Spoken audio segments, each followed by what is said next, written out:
भाई सभी लोगों का धन्यवाद। किसानों, नौजवान साथियों, मेरी माताएं, बहनें, पुलिस प्रशासन के लोग और पत्रकार बंधु, देखो दुखद घटना है जो खास करके जो हालात पूरे देश में है। 1 साल आंदोलन को हो गया, 1 साल तक कोई आंदोलन नहीं चलता। जो पॉलिटिकल लोग हैं वो एक दिन की मीटिंग करते हैं, पूरा पुलिस प्रशासन फोर्स लगा के, गाड़ी घोड़े सब लगाकर एक दिन की मीटिंग करते हैं। यहाँ ये आंदोलन को आप लोग के सहयोग से 1 साल आंदोलन को, और कोई एक जगह नहीं आंदोलन, करीब 20-30 जगह धरने चल रहे, पक्के मोर्चे हैं, 20-30, 40, 50 जगह, पता भी नहीं कि कहां है। पूरा देश सड़कों के ऊपर है। कुछ हम चुनाव कल के लिए भी रखेंगे कि संयुक्त मोर्चे में कुछ ये प्रस्ताव हम लेकर आएंगे कि जो बिहार होंगे वो किस किस के होंगे, क्योंकि हमको हरियाणा भी बचाना है। और 1 साल से हरियाणा के नौजवानों को बिल्कुल थाम कर रखे हैं। नहीं तो हरियाणा तो लोग हैं कि ना कहा कि आपने जनाजे हम 1 साल तक कोई आंदोलन होते हैं तो 3-4 दिन में 5 दिन में ये देंगे, उलट करें अपना निकालेंगे।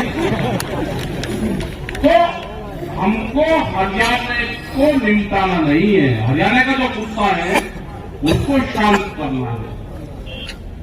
क्योंकि अगर जिस तरह से प्रशासन का रवैया है, अब दूसरे वाले का अगर पता चल गया कि ये अगली कौन सी चाल खेलेगा तो हमको उससे बचना पड़ेगा।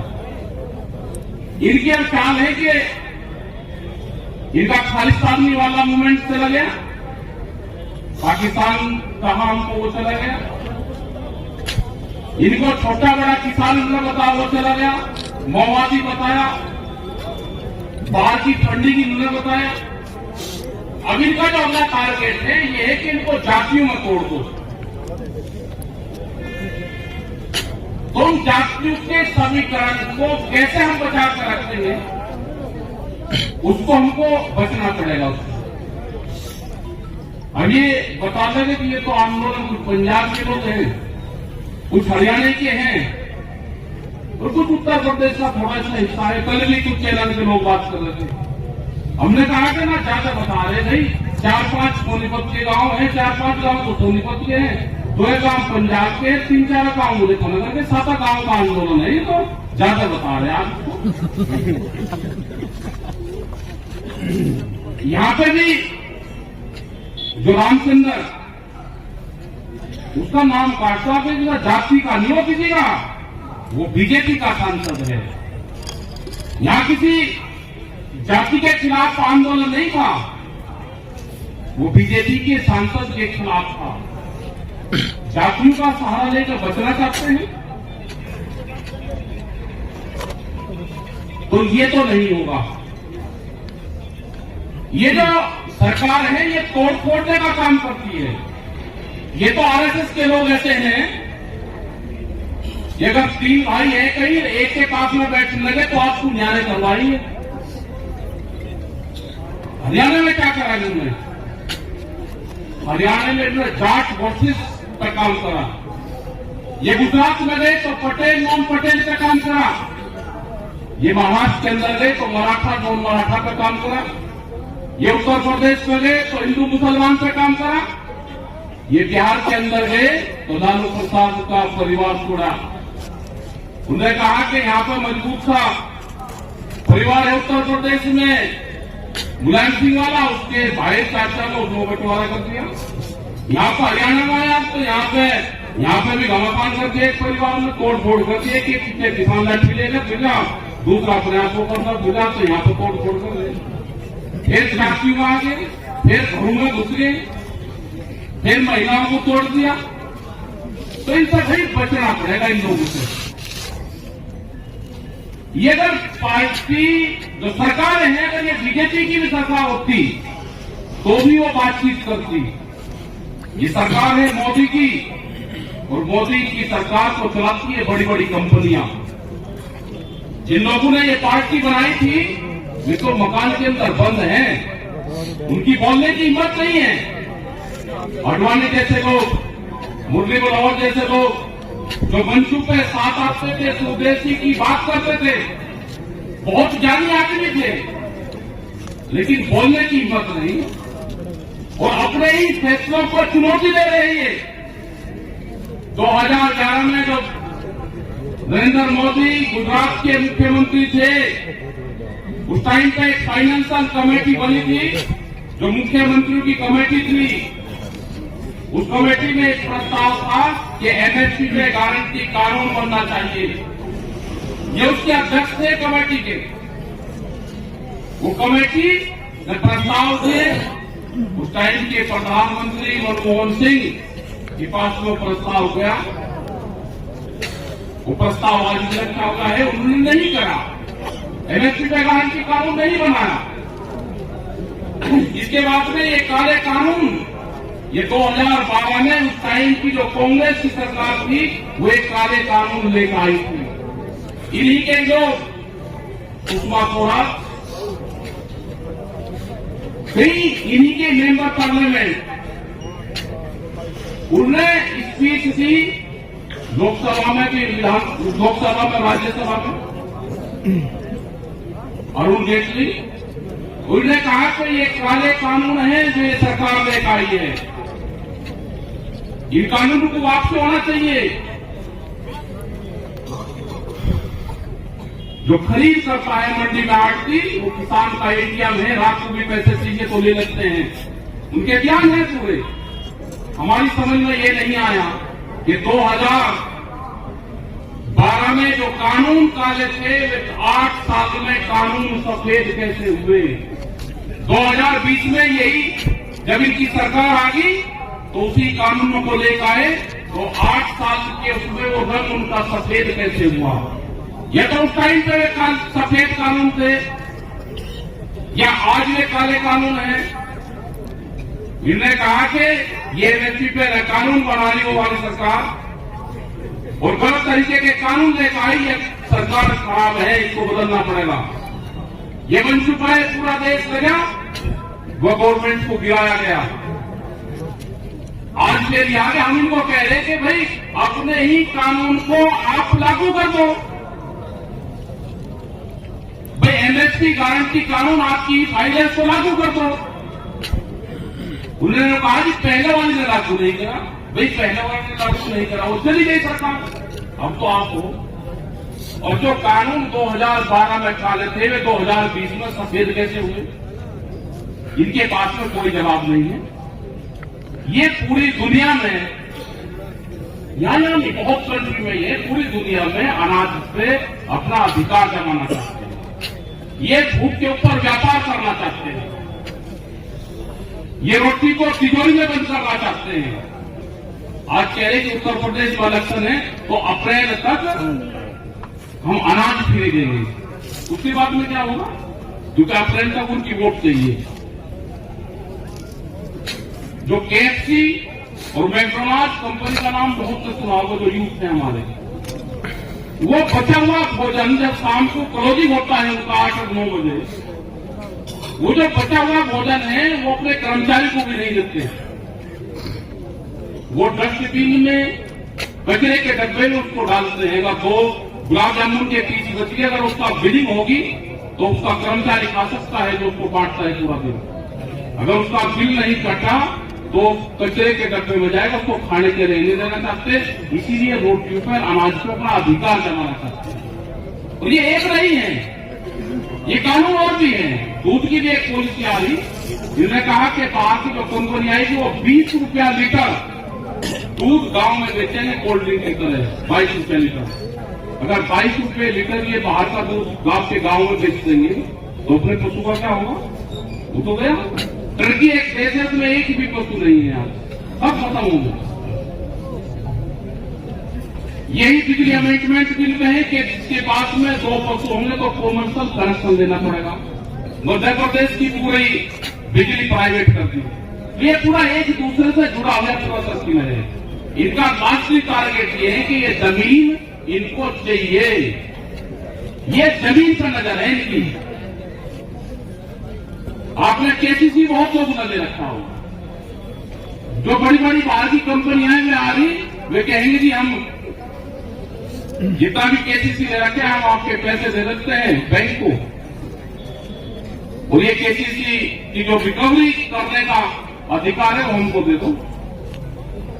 आपके घर में फिर प्राइवेट लोग जाएंगे कि पैसे दे दो, आप पर पैसे नहीं होंगे पहले जमीन दे दो। तो जमीन कैसे छीननी जाएगी, पूरा प्लान इनका बना हुआ है। ये आंदोलन न चलता तो बहुत देश अब तक बेच दिया होता। पुलिस के लोग जिनको भी पता भी नए खाने और खुले, उसके लिए भी जगह तलाश कर लेना। अभी महिलाओं के खाने खुले, फिर बिजली के खाने खुलेंगे, अब नए खाने खुलेंगे, बीज पुलिस खुलेगी। सीड एक्ट जो आ रहा है उसमें बीज के खाने खुलेंगे। आपने अपने खेत में कौन सा बीज बोया है वो तलाश करेंगे। एक कंपनी के लोग कहेंगे कि इसने मेरा बीज चुरा कर बोया, या तो आप रसीद दिखाइए कहां से खरीदा। आपने अगर किसी पड़ोसी से खरीद कर किसी से बो दिया, उसका अधिकार होगा कि बीज पे कंपनी का अधिकार होगा। खाने खुलेंगे, सजा और जुर्माना दोनों है उससे। तो जमीन तो जानी। अरे भाई जो भगत लोग हैं इनके, प्रशासन के लोग भी होंगे। 10 साल पुरानी गाड़ियां, ट्रैक्टर, जनरेटर, पंपिंग सेट आप कुछ नहीं चला सकते। जो भगत लोग हैं भाई, जो ये कहते हैं कि नहीं नहीं हमारे लिए तो वही देवी देवताएं हैं, यही जो पार्टी है यही हमारी पूजनी है, तो भाई अपना जो 10 साल पुराना ट्रैक्टर है वो जरा खड़ा कर दो। जो पंपिंग सेट है जिससे धान की वो कर रहा, वो अपना खड़ा कर दो। कानून को मानना है। ये कानून आ रहा है कि 10 साल पुराना ट्रैक्टर, पंपिंग सेट, जनरेटर, कोई भी डीजल से चलने वाला वाहन 10 साल पुराना नहीं चलेगा। इनके यहाँ पे भी ऑफिस में भी खड़े होंगे, फायर ब्रिगेड की गाड़ी खड़ी होगी 32 साल पुरानी पाओगी। इनसे भी जरा पूछ ले दो, क्योंकि पूछताछ कम करो, आप लाठी ज्यादा रखो। पूछताछ करो इनसे। एक भी पुलिस की गाड़ी का इंश्योरेंस नहीं पाएगा। ये पुलिस वाले भाई ध्यान से सुन लो, एक भी गाड़ी का इंश्योरेंस नहीं पाएगा आपकी। आप जब भागो काट ले चलान, या तो आप भी ठीक काम कर लो। हम आपकी भी लड़ाई लड़ रहे हैं, क्योंकि कोई शहर से उत्तर नहीं आ रहा कोर्ट का, सारे गांव के ही परिवार के लोग हैं। और सैनिक बल जो 22-22 हजार रुपये में नौकरी कर रहा है, पेंशन खत्म होती जा रही है आप लोगों की भी। तो ये मजदूर की भी लड़ाई है, ये जो कर्मचारी है उसकी भी लड़ाई है। ये लड़ाई लंबी चलेगी, और लंबी लड़ाई जो भी चलती है वो शांति से चलती है। अभी बातचीत आपकी होगी, बातचीत को प्रशासनिक अधिकारी बता देना अपने वहां पे चंडीगढ़ तक बातचीत करके, या तो समझौता कर लेना। जो किसान बात कहेगा, जो हमारा प्रतिनिधिमंडल जाएगा, उससे बातचीत कर लेना। नहीं तो आपको बता रखा, अपनी घोषणा कर देना, हम रात को हिसार में ही रुकेंगे। अभी जाएंगे हॉस्पिटल में, रात को रुकेंगे हिसार में ही, सुबह भी उसका पता लेकर आएंगे, और फिर कल आपकी वजह फिर आपका पता लेंगे। अगर बात नहीं बढ़ेगी तो फिर आपका पता लेंगे। अपना जो घोषणा करनी, घोषणा करेंगे हमारे अध्यक्ष जी, घोषणा करेंगे उस बातचीत के बाद। तो ये है कि अपनी बात निपटा लो। हमने 26 तारीख तक का भारत सरकार को समय दिया है। 26 तारीख तक भारत सरकार के पास में भी टाइम है, बातचीत कर लें। हमारा संयुक्त मोर्चा बातचीत करना चाहता है। 26 तारीख के बाद में हम भी अपने टेंट बदलने का काम करेंगे। फिर उनको टेंट, बल्ली, तिरपाल नया करने का काम करेंगे। जाएगा तो नहीं, ये गलत फहमी अपने दिमाग में से सरकार निकाल दे कि ये किसान वापसी जाएगा। ये किसान वापसी नहीं जाएगा। बगैर समाधान के, संघर्ष से समाधान तक आंदोलन जारी रहेगा हमारा। बातचीत तो तैयार है, संघर्ष से समाधान तक आंदोलन जारी रहेगा। जननायक राकेश टिकैत जननायक राकेश टिकैत। आप बातचीत करो शांति से। हमने गेम आना था, पहले नोकिया का छोटा सा फोन आना था, उसमें गेम आए 7 से बिजी का, उस पर नंबर थे। अगर उसे 6, 7 पर 8 पर चलाते तो जल्दी टकरा जाता। अगर उसे 4 और 5 पर चलाते तो उसमें नंबर ज्यादा बड़े थे। तो ये है कि भाई टेम्परेचर जो हाई है किसान का, क्योंकि 200 से तो किसान का टेम्परेचर शुरू हो, तो अपना शांति से काम करो आप। और पुलिस प्रशासन से भी है, अपना जगह देख लिया, कोई दिक्कत नहीं, शांति से कर लो, अपना फैसला सुनाइए बाद में। और फिर कल संयुक्त मोर्चे में अपने सुझाव रखेंगे कि चुनाव में कौन कौन लोग आएंगे, उनको चिन्हित करेंगे। जैसे ये नहीं लगता कि ये कैबिनेट मिनिस्टर हो गया, ये स्टेट मिनिस्टर हो गया और ये पिनाई उसका विधायक बन गया, मंत्री बन गया पिनाई में। तो ऐसे ही गिराव और काले झंडे किस किस को दिखाने वो डिफाइन कर देंगे पूरा। यूपी में तो एक कंपटीशन कर दिया, उन्होंने कहा कि जहां पर मुख्यमंत्री की उनकी मीटिंग होगी उसका 10 गुना मीटिंग करेंगे उसी फील्ड में। अमरोहा में मीटिंग थी, 7-8 हजार आदमी उसके इकट्ठे हुए। अपने वहां तय कर दिया कि भाई 8 दिन बाद में इससे मीटिंग ज्यादा करेंगे। तो ऐसा कंपटीशन हुआ कि वो तो बारिश होगी नहीं तो 1.5 लाख आदमी इकट्ठा होगा। और बारिश होने के बावजूद, मीटिंग कैंसिल करने के बावजूद करीब 250 ट्रैक्टर आए वहां पे, और नाच कूद में खाना बना कर जाए, वही बारिश में चले गए। अगली मीटिंग फिर आती, करीब 60,000 लोग आए वहां पे अमरोहा में। अभी 13 में आज मुख्यमंत्री की मीटिंग हो रही, हमने कहा भाई कर झंडे मत दिखाओ, वो पीएससी की कुछ घोषणा करने आ रहा है, वहां पर मीटिंग रखो बड़ी 8 दिन बाद की। तो ऐसा कंपटीशन लगा कि जहां मुख्यमंत्री आ रहा उससे 20-20 गुना भीड़ इकट्ठी हो रही। कहने का वैसा बड़ी करके दिखाओगे, उसमें सरकारी बस भी लगे, प्रशासनिक अधिकारी भी लगे, और अपने वाले आ गए ट्रैक्टर कराने में, और उसमें कराने में होगी पानीपत से नजदीक है। आपको बताइए 1 तमाशे से 2 तमाशे थी, वो भी देख रहे पानीपत के लोग तो जरूर रुकवाऊंगे वहां। आज शाम तक वो मीटिंग की डिक्लेरेशन कर देंगे। मगर जहां पर ये मीटिंग कर रहे वहीं उसी फील्ड में मीटिंग करो।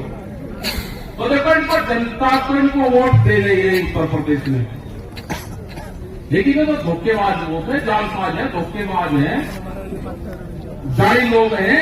इन्होंने पूरे दुनिया देश के संस्थानों पर कब्जा कर लिया। कोई कोर्ट कचहरी बोलने को तैयार नहीं, फैसले का शरद दुआ में उन्हें गोट पट्टा राज्यसभा का वोट दिखा दे, वो जाकर फिर वहां चले जाए, 2 साल लोग को फैसले करवावे, फिर राज्यसभा दे जाए। जांच होगी सबकी भाई, जांच सबकी होनी। जो गलत सलत कोई फैसले किसी भी उसको करेगा। अजय टहली यहाँ के प्रशासनिक अधिकारी समझ लेना, अजय टहली गृह राज्य मंत्री, उसी के क्षेत्र में, उसी के थाने में, लखीमपुर में 120B का मुलजिम बना है वो, उसकी रिपोर्ट दर्ज हुई है 120B पे। उसका लड़का 302 का मुकदमा है, जेल में है अभी भी। मतलब इतना डरने की कहां जरूरत है? प्रशासनिक अधिकारी को डरने की जरूरत नहीं है। अगर किसी ने गलत काम करा है तो रिपोर्ट दर्ज करो उसके खिलाफ। और भाई रिपोर्ट दर्ज नहीं करोगे तो आंदोलन ले लो, प्रशासन को देना पड़ेगा। जाओगे भाई तो प्रशासन दोगे, तो अपना फैसला कर खाओ। डरने की, घबराने की जरूरत नहीं, शांति से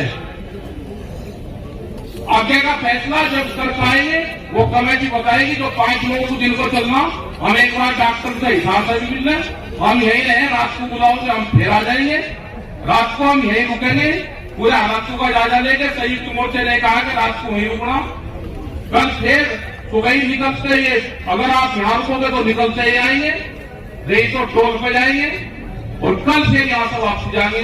रात को यही है। जो 5 लोग हैं, आप दोनों को कहां जाना आप बातचीत करके और अपना ड्यूटी लगाओ, जिसको जहां जाना वो जाएगा। और जो हमारी माताएं बहनें हैं भाई, इनको तो अपना, क्योंकि टाइम भी हो जाता है इनका धार पर, उसका इनको जान दो। हाँ और क्या। धन्यवाद जी। जय हिंद, जय भारत, जय हरियाणा।